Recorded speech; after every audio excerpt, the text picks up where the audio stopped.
Monsieur Ba Mamadou Sidi, vous êtes président des Flammes, donc les Forces de Libération Africaines de Mauritanie. D'ailleurs, je m'en veux un peu de vous présenter, puisque vous êtes connu du grand public. Donc je remercie de participer à cette première de rendez-vous avec. Nous allons évidemment, et cela ne va pas étonner ceux qui nous écoutent, parler principalement de l'élection présidentielle qui vient de se tenir le 22 juin dernier en Mauritanie et dont les résultats seront proclamés, si l'agenda est respecté, demain, lundi. Je voulais d'abord avoir votre sentiment sur la position des Flammes bien avant cette élection. Vous avez choisi, et vos déclarations en témoignent, de ne pas participer, en tout cas pas directement, à cet enjeu électoral. Est-ce que vous pouvez revenir sur les arguments qui étaient les vôtres et qui, je suppose, restent les vôtres, les arguments qui fondent ce refus? Merci, M. Ball. C'est pour moi un très grand plaisir d'être ici aujourd'hui à l'occasion du lancement de Radio Flamme. Et pour répondre également à vos questions, et surtout des questions d'actualité, la situation électorale en Mauritanie. Votre question est pertinente. Certes, les forces de libération africaine de Mauritanie, connaissant bien la situation de notre pays, et connaissant la nature du système en place, qui est un système d'oppression, un système antidémocratique. Compte tenu donc de cette nature, ce système ne peut organiser des élections démocratiques, justes et durables. Parce qu'il y a des préalables, il y a des préalables pour organiser des élections.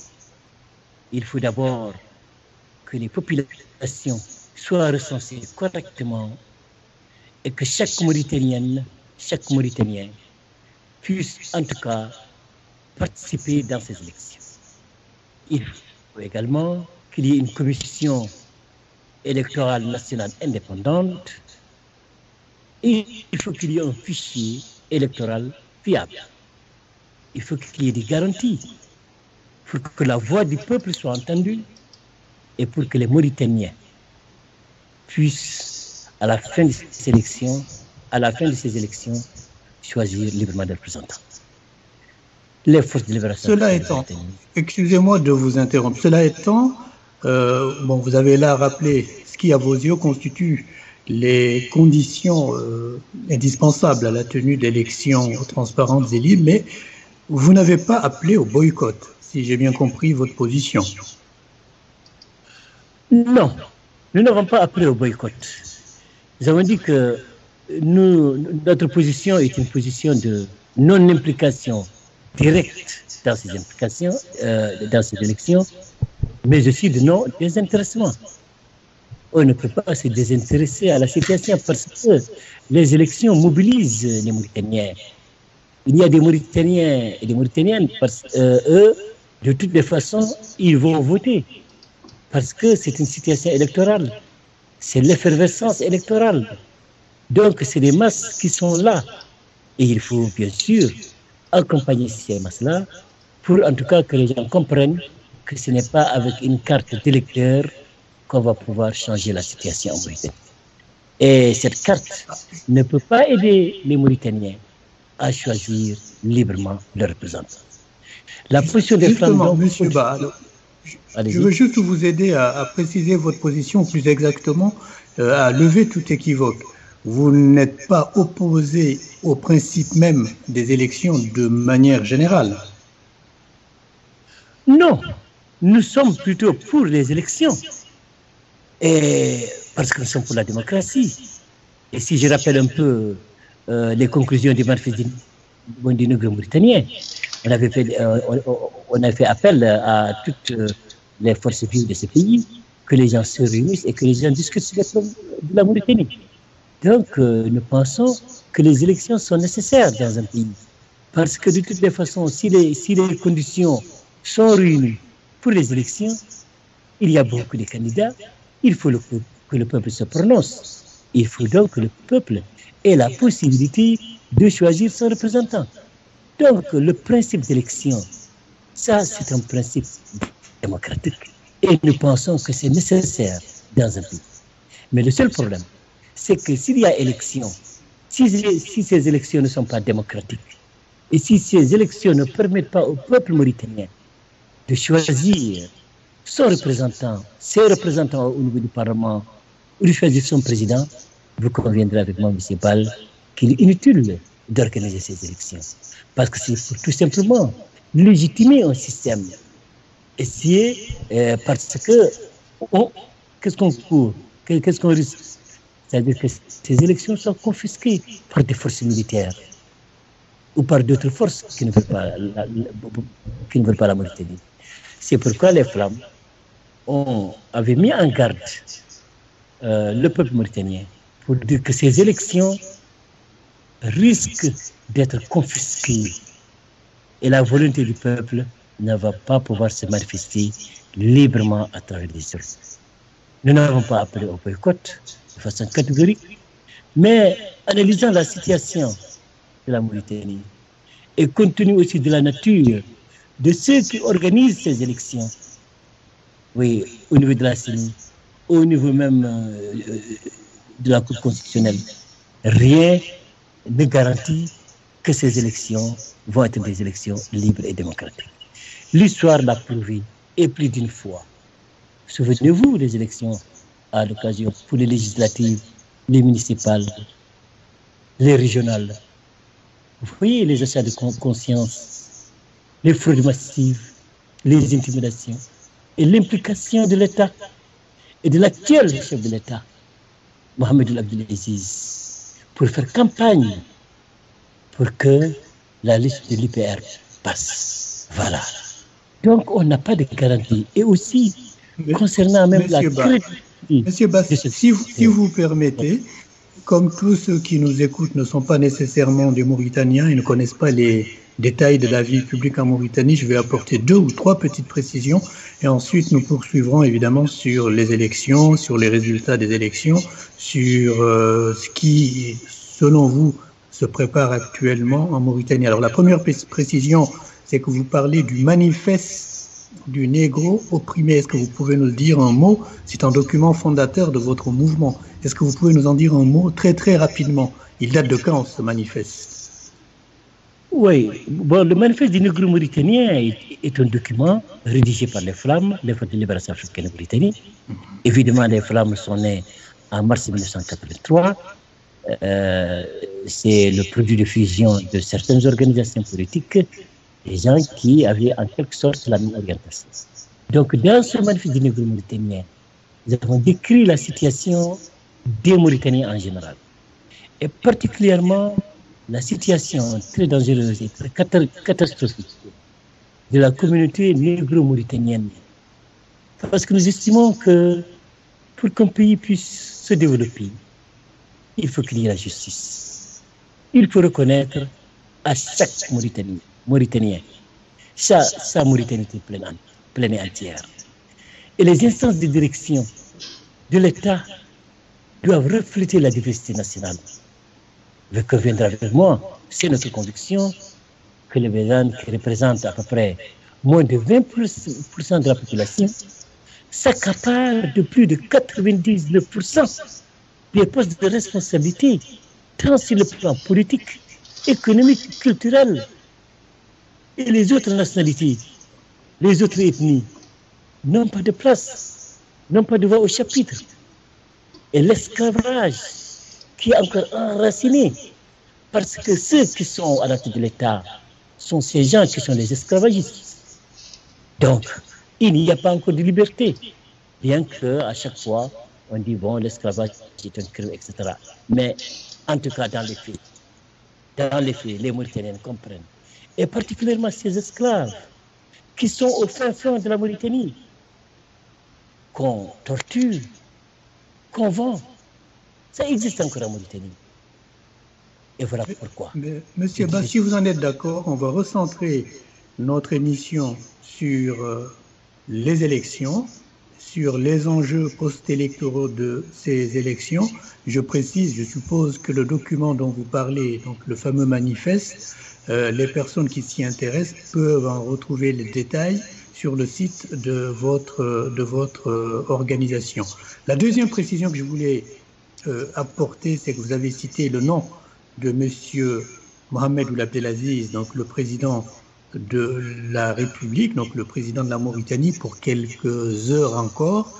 Donc simplement dire que c'est un ancien militaire, donc qui a accédé au pouvoir en 2008 ou en 2009 au moyen d'un coup d'État donc militaire, et qui ensuite a instauré un pouvoir qui a tendu à se civiliser, au sens où qui est passé du statut du pouvoir militaire à un pouvoir civil. Est-ce que vous êtes d'accord avec ce résumé? Oui, je suis d'accord avec ce résumé, M. Ball, mais je dois encore faire une petite précision concernant le président de la République actuelle, Mohamed Ould Abdelaziz. D'abord, évidemment, je ne vais pas m'excuser du terme, parce que c'est la réalité indéniable. Mohamed Ould Abdelaziz est un putschiste professionnel. Putschiste professionnel parce qu'il a d'abord, bien sûr, et ça a été à son actif, nous l'avons salué. Il a fait un coup d'État. Il a enlevé un dictateur sanguinaire, Maouya Ould Sidi Ahmed Taya, qui a commis tant de crimes, surtout à l'endroit de la communauté négro-mauritanienne, et particulièrement à l'endroit de l'ethnie des Halpulaar.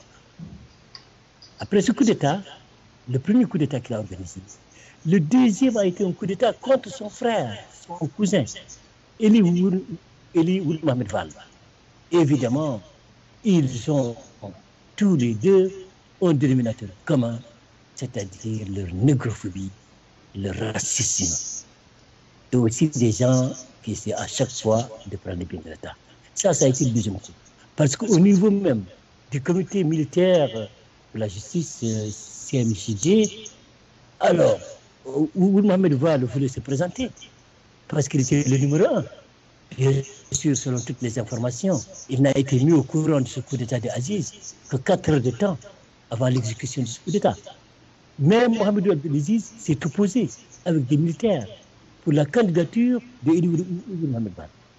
Alors, il a choisi un ancien ministre du régime de Ould, Sidi Ould Cheikh Abdallah. Il a épaulé Sidi Ould Cheikh Abdallah. Il l'a aidé financièrement pour l'installer au palais présidentiel. Au même moment, Eli Ould Mohamed Vall soutenait Ahmed Ould Daddah. Alors, Sidi Ould Cheikh Abdallah a été nommé président, ça a été le premier président élu démocratiquement, mais n'oublions pas que les chars de combat n'étaient pas loin, l'armée n'était pas loin. Mais de toutes les façons, ça a été quand même une démocratie parce qu'il y a un changement et c'est un civil qui a occupé le poste de président de la République. C'est une bonne chose. Il a organisé encore un coup d'État contre celui-là même qu'il avait aidé à être président de la République. En organisant d'abord, en agissant au niveau des parlementaires, Sidi Ould Cheikh Abdallah s'est retrouvé en minorité au niveau du Parlement et il a fini par organiser carrément un coup d'État. Et l'a levé. L'autre aspect... Donc, en résumé, bon, je finis ici. L'autre aspect, c'est qu'il s'est lui-même présenté à la présidence de la République et il est passé président de la République par fraude. Maintenant, il a fait ses 2 mandats. La constitution actuelle, bien sûr, il y a beaucoup d'insuffisances dans cette constitution, ne permettait pas de briguer un 3e mandat. Évidemment, il a tiré un de ses amis, Mohamed Ould Ghazouani. Mais comme c'est un putschiste professionnel, il n'a pas d'amis. Il ne s'occupe que de ses intérêts. Parce que lorsque le journaliste lui a posé la question, Monsieur le Président, vous allez finir votre mandat, vous allez organiser des élections.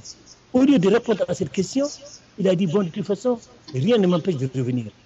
Parce que de toute façon, il pense que certains événements qui se déroulent dans des situations déterminées peuvent revenir. Et maintenant, sa volonté, c'est de mettre le chaos dans le pays, de provoquer la guerre civile, de marcher sur les cadavres et décréter un état d'urgence.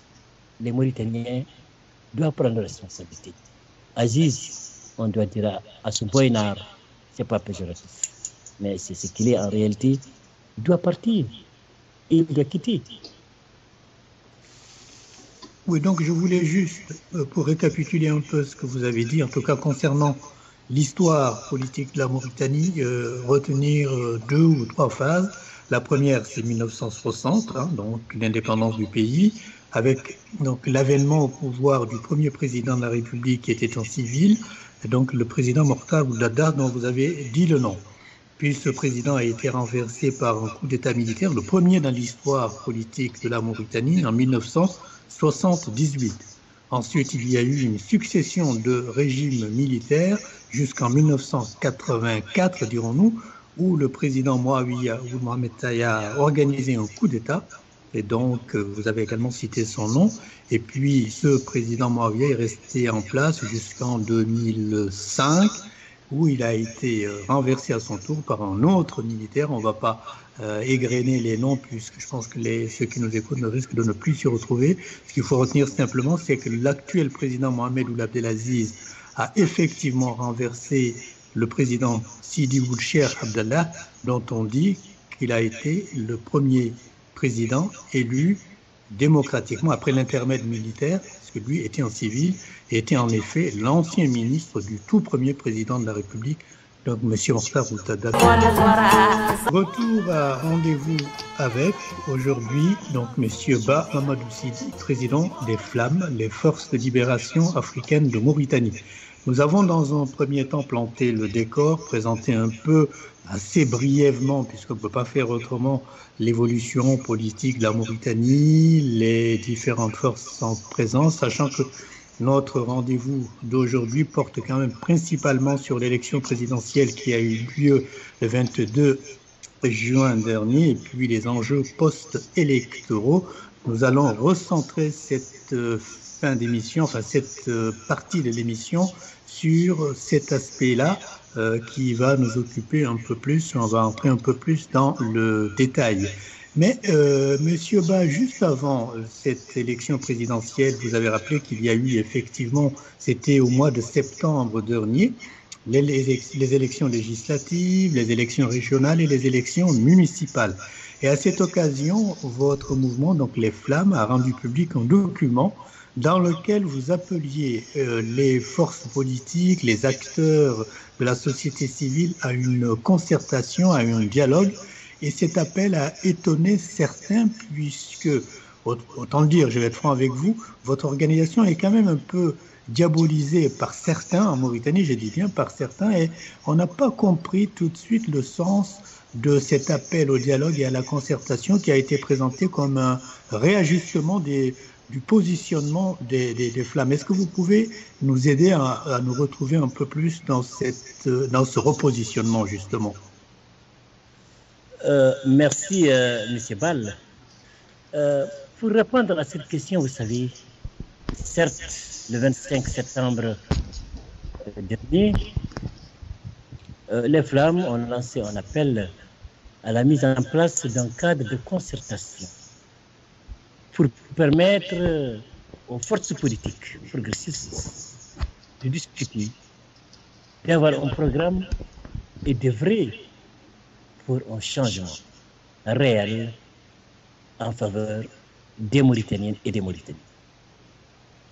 Cet appel, vous savez, c'est l'adaptation des conclusions du manifeste des nègres mauritaniens aux conditions précises actuelles.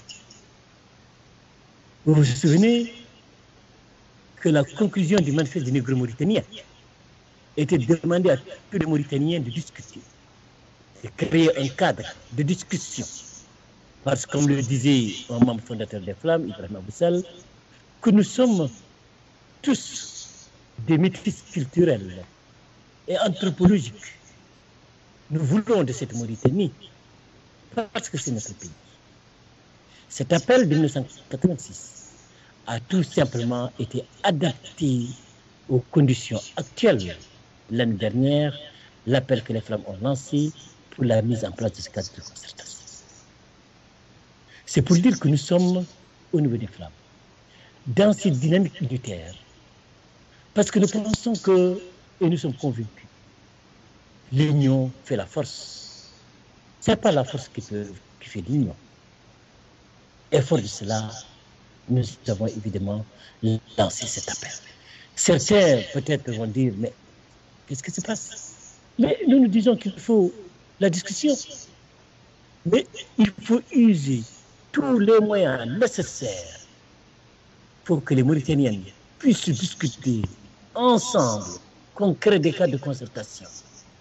Et si rien n'est possible, si aucun changement ne peut être apporté, eh bien, à chacun à ce moment-là de prendre ses responsabilités. Parce qu'il est certain que vivre dans l'oppression, dans la négation de l'autre, privé de tous ses droits, ne peut pas continuer. Beaucoup de pays, il y a eu des guerres civiles, parce qu'il y a une intolérance, il y a une incompréhension et le regret dans les cœurs. Mais après quoi?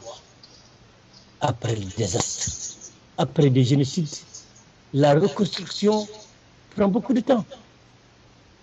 En tout cas, plus de temps que la guerre.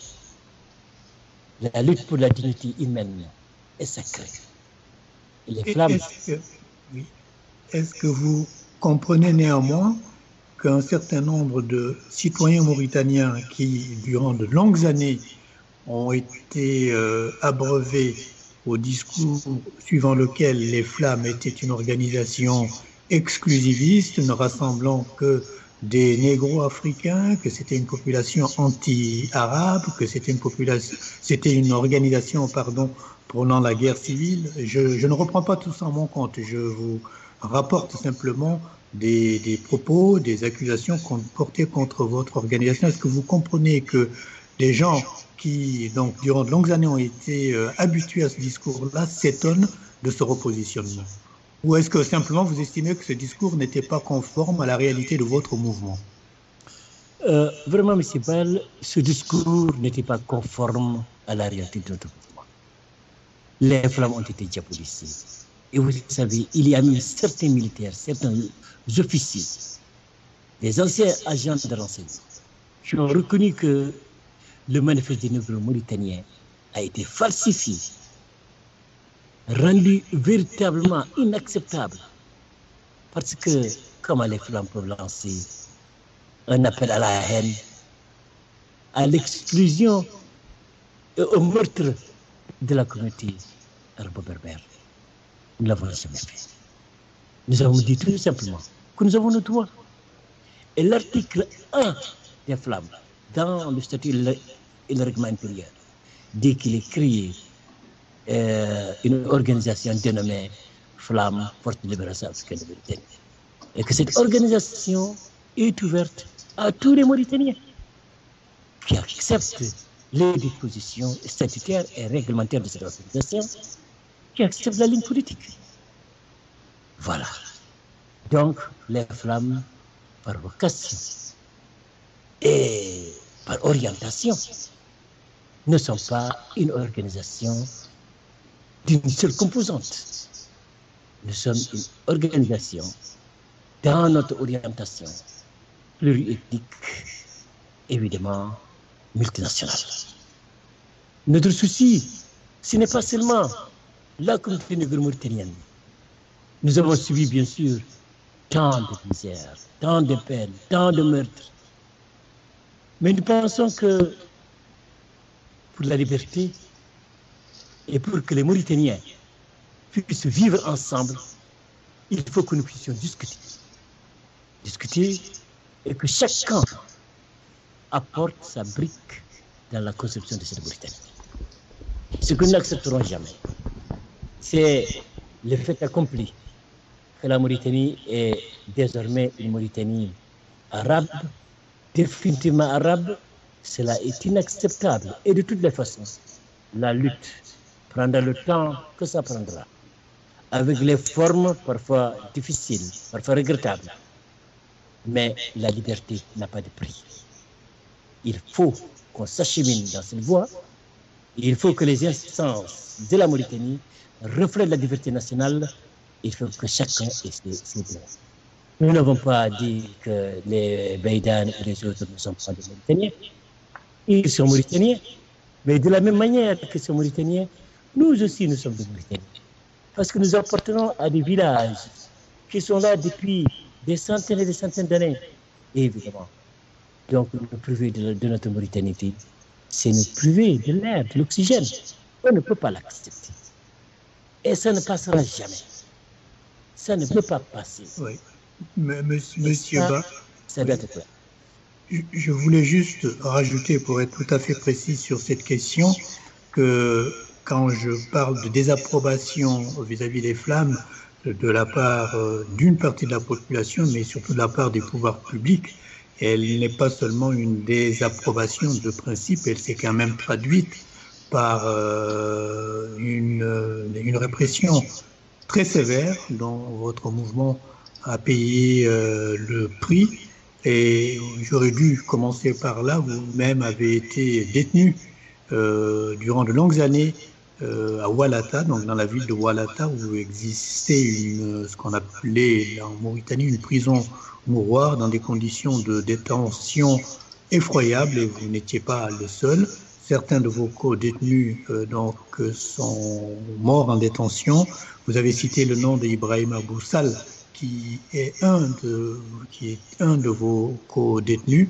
Nous aurons peut-être dans d'autres occasions l'opportunité de revenir sur cet aspect des choses. On va à présent donc en arriver à l'élection présidentielle du 22 juin. Alors tout au début de la campagne officielle de cette élection, mais qui avait été précédée d'une campagne plutôt officieuse, vous avez une fois de plus sorti un document qui reprend la thématique de la concertation et appliqué cette fois-ci aux enjeux, donc à l'élection présidentielle elle-même. Et cette déclaration a été publiée juste après la constitution de ce que l'on a appelé la coalition Vivre Ensemble. Dans quelle mesure estimez-vous que la coalition Vivre Ensemble est une mise en pratique de vos préconisations, entre guillemets? Merci, M. Ball. Vous savez, la coalition Vivre Ensemble est venue après un an. Et déjà, je vous avais dit qu'au mois de septembre, l'année dernière, les Flammes avaient lancé un appel dans ce sens pour demander que ces forces puissent se réunir. Évidemment, au niveau à l'intérieur, ça a été dénommé Coalition Vivre Ensemble, et nous avons accepté. Parce que pour nous, peu importe qui est responsable de telle idée, ce qui nous intéresse au niveau des Flammes, c'est que cette idée-là, cette initiative, qu'est-ce que ça peut amener de positif pour les Mauritaniens? Si cette idée est juste, quelle que soit son origine, au niveau en tout cas des forces progressistes, nous adhérons. Et c'est pourquoi nous avons bien sûr adhéré de façon naturelle à cette coalition Vivre Ensemble, parce que déjà, on peut dire que c'est l'initiative des Flammes. Évidemment, je dois préciser encore une chose. L'appel des Flammes dans le manifeste des Nègres mauritaniens, c'est bien avant le sommet de la Baule, la conférence de la Baule, là où Mitterrand a demandé à ce que ces pays africains se démocratisent.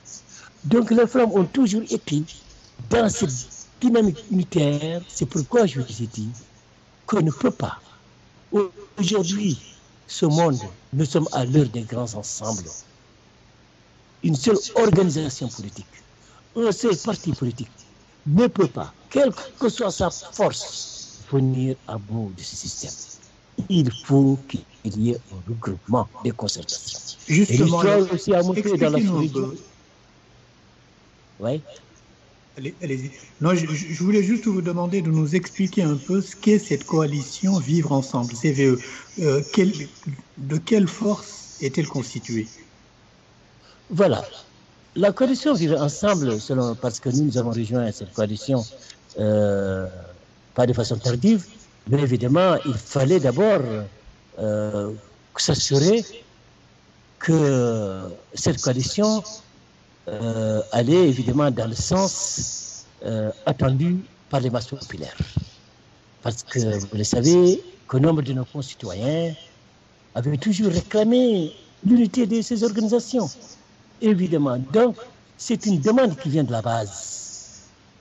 Et il fallait que les organisations politiques, les leaders, comprennent cette volonté de la base et qu'ils puissent agir en conséquence.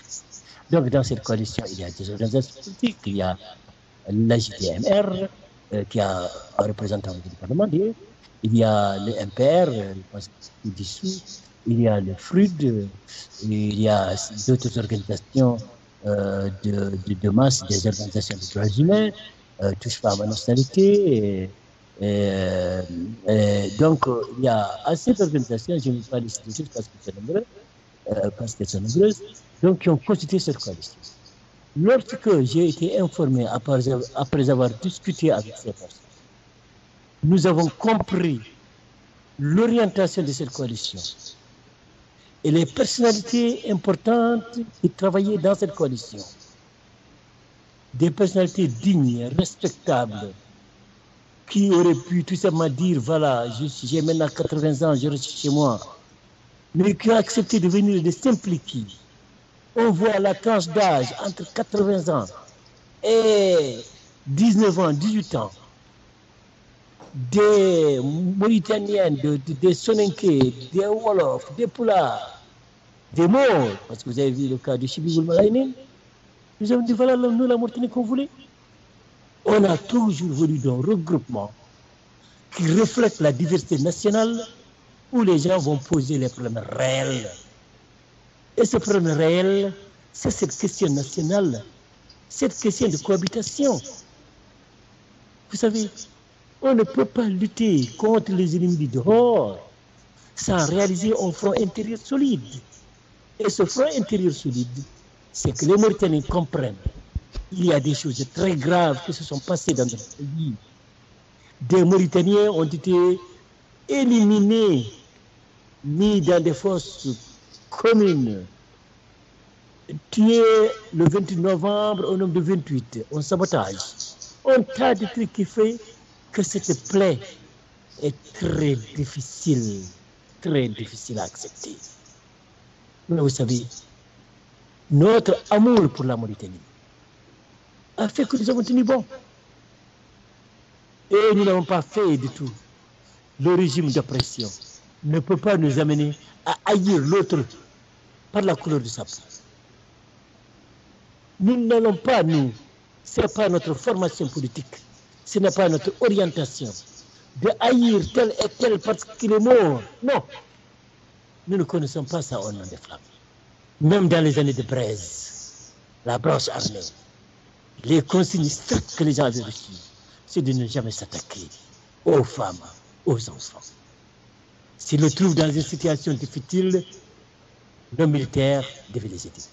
Mais on avait la responsabilité de nous attaquer, pourquoi pas, à ceux qui nous attaquent, à ceux qui nous tuent. Monsieur Ba Mamadou Sidi, vous avez donc évoqué la coalition Vivre Ensemble, la CVE. Donc de cette coalition qui est sortie la candidature de M. Kana Amidou Baba, qui est un personnage politique connu en Mauritanie, qui dirigeait une formation politique assez établie en Mauritanie. Alors, cette candidature donc, de M. Kana Amidou Baba a fait quand même l'objet de suspicions, voire d'accusations ouvertes d'être une candidature communautaire. Donc le fait que la coalition Vivre Ensemble, au moins à l'origine, était constituée plutôt de partis négro-africains, et que Kana Amidou Baba lui-même était en négro-africain, a pu armer un peu ces soupçons, ces accusations. Quelle est votre appréciation, vous, de cette candidature? Est-ce qu'il y avait vraiment besoin d'une candidature négro-africaine face à la candidature de M. Ghazouani? Merci, M. Bal. Vous savez, une candidature négro-africaine, une candidature Baydan, une candidature Haratine, ça n'a pas de sens. Ça n'a pas de sens. Ce qu'il faut, c'est une candidature mauritanienne. Parce que tout simplement, celui qui est candidat s'il est élu, il ne doit pas travailler seulement pour sa communauté. Donc je ne sais pas d'où ces idées-là viennent. Candidature négro-africaine, candidature haratine. Non, nous les Flammes, nous ne pensons pas comme ça. C'est pourquoi nous avons apporté notre soutien au candidat Kane Hamidou Baba, parce que d'abord, il a cette légitimité en politique, dans sa défense des droits des Mauritaniens. Il a cette crédibilité et il a cette qualité surtout de fédérateur des différentes sensibilités. Évidemment, vous savez que Kane Hamidou Baba, ce n'est pas sa première fois de se présenter aux élections présidentielles. Et à un moment donné, d'abord, il a été soutenu par même certains Bénin. Aujourd'hui, quand on voit l'arrivée de Chibi Oulmalaïnine et le Front populaire pour apporter leur soutien à Kane Hamidou Baba, c'est déjà une bonne chose. Quand on voit d'autres, je pense que c'est Italiens qui était le président du Conseil national de son parti MPR, un militaire là en garde, on dit de la garde, évidemment, bon, il nous avait gardé un peu à Walaka, j'ai oublié un peu son nom. Donc voilà, donc ça veut dire qu'il est accepté non seulement par les négros africains, mais aussi par les Bénin. C'est pourquoi, pour nous, une candidature négro-africaine ou Bénin ou haratine, ça n'a pas de sens. Kane Hamidou Baba a été choisi par des Mauritaniens qui sont réunis, différentes sensibilités, et on trouvait en lui un élément fédérateur qui pouvait, se présenter et diriger le pays. Et il a été. Donc voilà notre truc. Et voilà. Si Kane Hamidou Baba était candidat de la communauté noire, nous, on n'allait pas participer. Parce que nous sommes un mouvement politique expérimenté. Et nous savons ce que nous disons, ce que nous faisons. Donc, ouais. La Mauritanie est ce qu'elle est. Il n'empêche que votre idéal à vous, d'après ce que vous nous dites, c'est qu'il n'y ait pas de candidature communautaire, qu'il y ait une candidature à portée nationale, fédératrice. Mais le fait est que quand on regarde un peu le spectre des 6 candidatures en Mauritanie, vous aviez en effet M. Biram Da Abeid qui était présenté comme le candidat des populations plutôt haratines, c'est-à-dire les Arabes de race noire, on va dire ça de façon très très schématique. M. Kane Hamidou Baba qui a été présenté à tort ou à raison, là vous nous expliquez que c'est plutôt à tort comme le candidat des négro-africains. Toujours est-il que Kane Hamidou Baba a porté donc les couleurs de la CVE, de la coalition Vivre Ensemble, et a mené campagne dans l'ensemble du pays autour d'un certain nombre de thématiques connues des Mauritaniens, l'unité nationale, ou plus exactement les causes de la division, la reconnaissance de la diversité culturelle, l'intégration des populations marginalisées, etc., etc. Alors, si l'on en croit les résultats, et on en arrive à la dernière phase de notre émission de ce fait, les résultats officieux, je dis bien officieux, le candidat de la coalition Vivre Ensemble aurait obtenu, je dis ça au conditionnel, 8% des voix. Qu'en pensez-vous? Bon, d'abord, je pense que ces résultats ne reflètent pas la réalité. C'est l'impression que j'ai. Et ces résultats aussi ont été dénoncés par les différentes partis et par tous les candidats à l'élection présidentielle. Et aussi, nombre de fraudes ont été constatées. Et quand on voit même l'empressement de Mohamed Ould Abdelaziz de proclamer directement les élections, et l'empressement de Ghazouani de déclarer lui-même qu'il est candidat. Et ils n'ont même pas attendu la déclaration de la CENI. Et alors, vous savez, ils devaient au moins donner le bon exemple. Parce qu'ils sont au pouvoir. Parce que c'est le pouvoir qui a organisé. Mais comment le pouvoir peut organiser quelque chose? Mais ils devaient au moins avoir le respect des institutions mises en place dans la CENI. Mais ils n'ont même pas respecté la CENI. Le président, le candidat du pouvoir a déclaré tout d'un coup qu'il est passé à 50%. Vous savez, c'est quand même terrible. Et ce n'est pas pour rien, au même moment, ils font sortir des chars de combat. Mais ce qui est bizarre là-dedans, et ce qui est intolérable, je me demande est-ce que ces gens-là peuvent diriger le pays, c'est de s'attaquer aux paisibles manifestants, à bras nus, de les traîner et de casser leurs pieds, de casser leurs mains. Et un des sons, j'ai été en contact avec sa famille, il a fini par être amputé de son bras. D'autres sont à l'hôpital. Au même moment, ils ont fait déferler des chars de combat à Nouadhibou, à Kédi, partout. C'est parce qu'ils savaient d'abord qu'il y a eu fraude. Et donc là, monsieur Top, vous êtes en train... Là, vous évoquez la situation donc post-électorale. Effectivement, je rappelle le dernier épisode, c'est qu'il y a quelques jours, le général Mohamed Ghazouani, qui était l'ancien ministre de la Défense et dont la candidature était soutenue par le président sortant, M. Abdelaziz, s'est en effet proclamé président élu. La publication officielle des résultats n'aura lieu que demain. Vous avez évoqué la CENI. Alors la CENI, c'est la commission nationale indépendante, la commission électorale nationale indépendante, censée superviser sur le plan réglementaire la tenue donc de ces élections.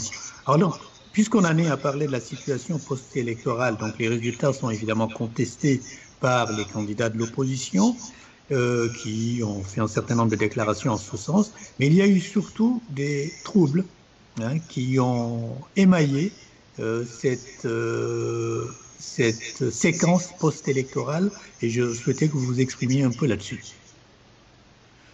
Bon, ces trucs qui sont produits, c'est tout à fait normal.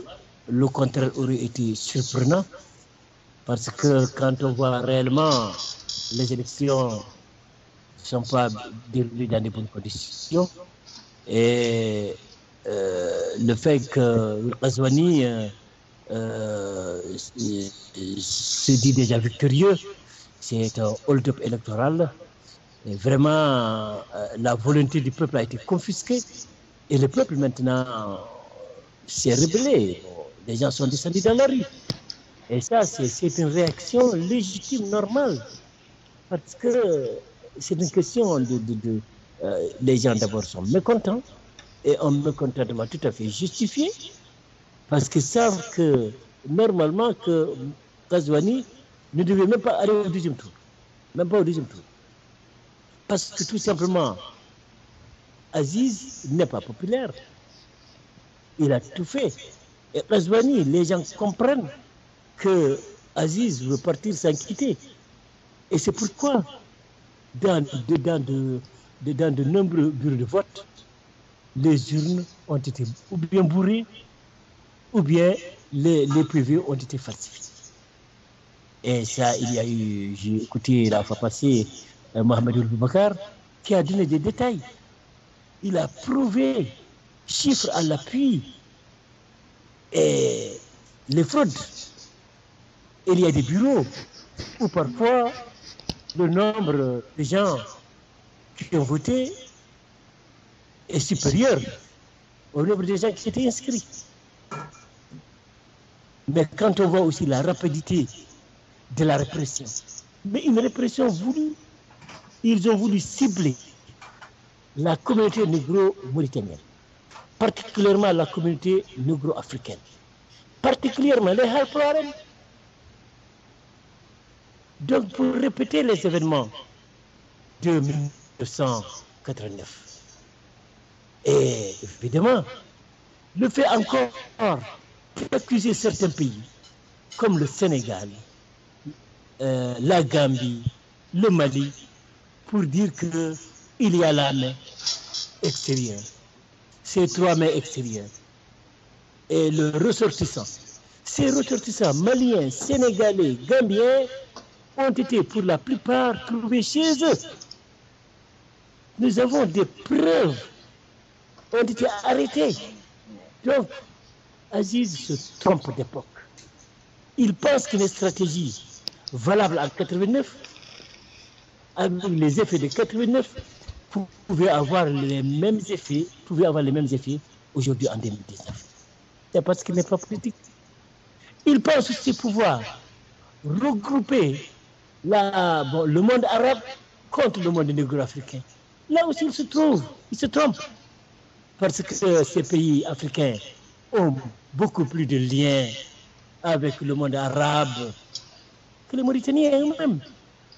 Rappelez-vous, en 89, Sa Majesté Mohamed Hassan II, se prononçant sur ce conflit, d'abord un conflit interethnique en Mauritanie, mais aussi un conflit qui a failli dégénérer entre le Sénégal et la Mauritanie. Hassan II disait que la Mauritanie est un pays voisin. Le Sénégal est un pays frère. Aziz n'est pas capable de comprendre cela. Il ne peut pas comprendre les liens historiques tissés pendant des siècles entre le monde négro-africain et le monde arabe. Il ne peut pas comprendre pourquoi le Maroc veut intégrer la CEDEAO. Il ne peut pas comprendre.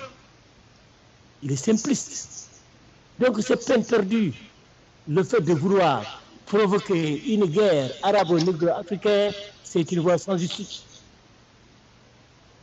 Nous sommes à Monsieur Ba, nous arrivons au terme de ce rendez-vous avec. La situation en Mauritanie est actuellement incertaine. Alors il y a un certain nombre d'inquiétudes qui sont, même si elle est relativement, je dis bien relativement calme, il y a quand même des incertitudes qui pèsent sur la vie publique donc de ce pays. Est-ce que vous avez des craintes particulières? Oui. Ma crainte est que les extrémistes panarabistes, la clique de certains militaires et même de certains civils, nasséro-bassistes, qu'ils prennent le dessus et qu'ils provoquent la guerre civile et qu'ils tirent à bout portant sur des populations paisibles. Mais je mets en garde les populations, les Maures, les Haratines, les Haplar, les Soninké, les Wolof, les Bambara. Notre ennemi, c'est l'ennemi de notre peuple. La dictature militaire nasséro-bassiste. Il y a eu des élections, il y a eu des fraudes massives, il y a eu des manifestations, il y a eu des arrestations. Plus de 100 arrestations à Nouadhibou, 98, si mes informations sont précises, à Nouakchott, une dizaine à Bababé, et une dizaine à Bourgué, et dans d'autres villes de la Mauritanie. C'est un climat dangereux qui peut déboucher sur la guerre civile. Et c'est ce qu'Aziz veut, parce qu'il veut décréter l'état d'urgence. Et parmi ces arrêtés, il y a évidemment beaucoup de gens qui ont été arrêtés, dont évidemment le président du FPC, Samba Thiam. Et donc la flamme exige la libération de tous les détenus qui retrouvent la liberté.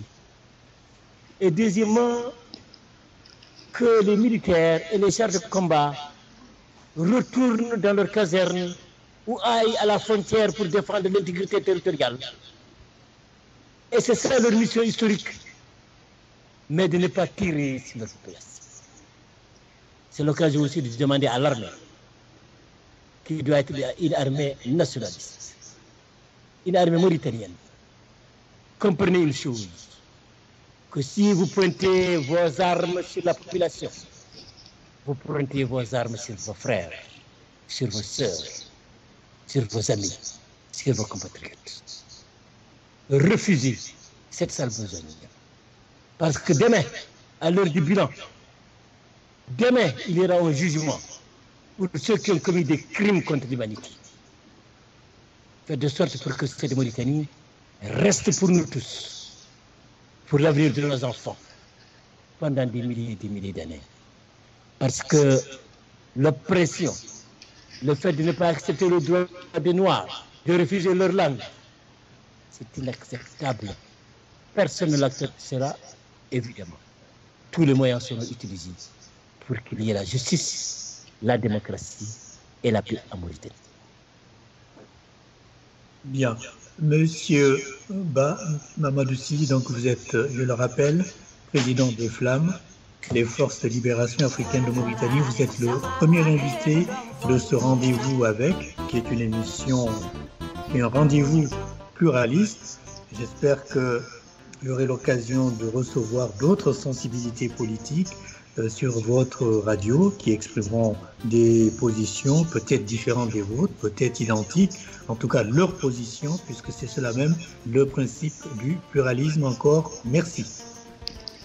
Merci, c'est à moi de vous remercier. Merci beaucoup.